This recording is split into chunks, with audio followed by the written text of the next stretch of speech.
વિસાવદરના કાલસારી ગામમાં અંદાજે 3000 વીઘા ગૌચરની જમીન ઉપર ભૂમાફિયાઓ દ્વારા દબાણ કરેલ હોય, જે દબાણ ખુલ્લું કરાવવા માટે કાલસારી ગામના માલધારીઓ ઉપવાસ આંદોલન કરી રહ્યા છે.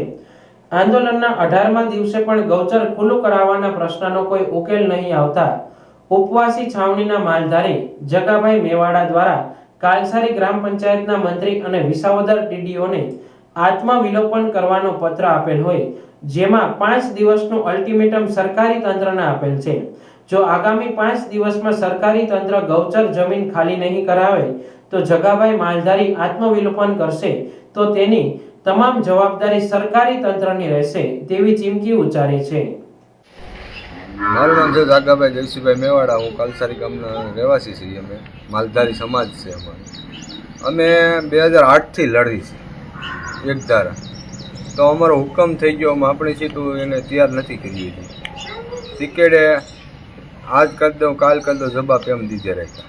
પછી અમે પાછા આપવા ઉપર બેઠા હતા. અમને 3 મહિનાનું લેખિત આપ્યું ટીડીઓ સાહેબે કે 3 મહિનામાં અમે ખાલી કરી દઉં. તો હજી એને ખાલી કરી અમને દીધું નથી. 9 મહિના થયા. પાછા અમે આપવા ઉપર બેઠા 7મા મહિનાની 7 તારીખે. તે અમે 6 જમણ બેઠા.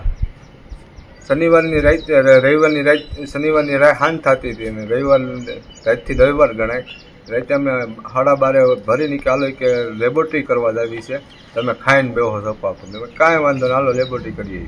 તમે દવાખાને લેબોરેટરી કરીને અમને અહીં પંચાયત પાસે ઉતારીને વી ગયા. તે દુને અમે અહીંયા આપવા ઉપર બેઠા છીએ એક ધારા. તો અમને કોઈ કાર્યવાહી ને મામલતદારે બેઠા તો કોઈ ધારાસભ્ય કોઈ અધિકારીઓ અમારી પાસે સાવણીએ મુલાકાત કરવા આવ્યા નથી. તો હું કાંઈ અમે મતદાર નથી ધારાસભ્યના, તો અમારી મુલાકાત તો લેવી જોઈએ ને ધારાસભ્યની. તો અમારી પાસે કોઈ આવ્યું જ નથી. નથી અધિકારીઓ આવ્યા, નથી કાંઈ આવ્યું. લેખીને દઈ દઈએ. પછી અમારી પાસે 12 નંબર લખાવ્યા હતા. તો આની માટે કાંઈ કાર્યવાહી કરી નથી. અમને લખીને મને આપી દીધું કે આ છૂટું છે.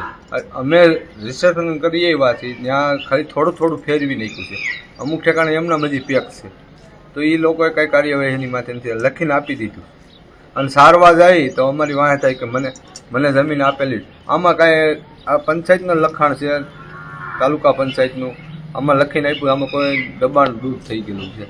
આમાં કોઈની માલિકી જમીન નથી. આ 257 છે, 233 નંબરનો સર્વે નંબર છે, 98 નંબરના સર્વે નંબરમાં દબાણ છે. આમાં લખીને નાખ્યું વન વિભાગને આપી દીધું ઝાડવા વાવવા. તો અમે ન્યાય ગયા લઈને કે આ પરિપત્ર અમે લઈને ગયા ને તમને એને લખીને આપી કે અમે ના મંજૂર આપી દીધી. ભાઈ અમારે ગૌસરની અંદર અમે ન ધરાવી શકીએ. રેવન્યુ જમીન હોત તો અમે લઈ શકીએ, કે એના બાપાની જમીન હોત તો અમને કે તો અમે ઝાડવા વાવી શકીએ. આ ગૌસરની છે, ગાવું માટેની છે જમીન. આમાં એ કોઈ વસ્તુ કરી શકશે નહીં. એ કે અમે ના પાડી દીધી કે અમારી જમીન જોતી નથી વિભાગદારી. એ ગૌસરની જમીન છે, ગૌસર ગાવું માટે રહી. એમાં અમે ન ઝાડવા વાવી શકીએ.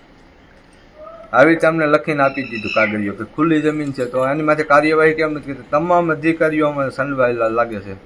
તો આ કાર્યવાહી કરતા બીતા લાગે છે. તો કાર્યવાહી કરી નાખો, એની માથે લેન્ડ કેબિન કરી નાખો. હા, અમે સબૂત દઈએ કે ત્યાં પેક છે. તો અમારે શું પછી અમે આજ તારીખ છે, આજ 16 તારીખે અમે લેન્ડ કે દઈએ એવા છે લખાણ કે 28 તારીખ સુધીમાં આની કાર્યવાહી નહીં થાય તો હું આત્મવિલોપન કરે તાલુકા પંચાયત આવી.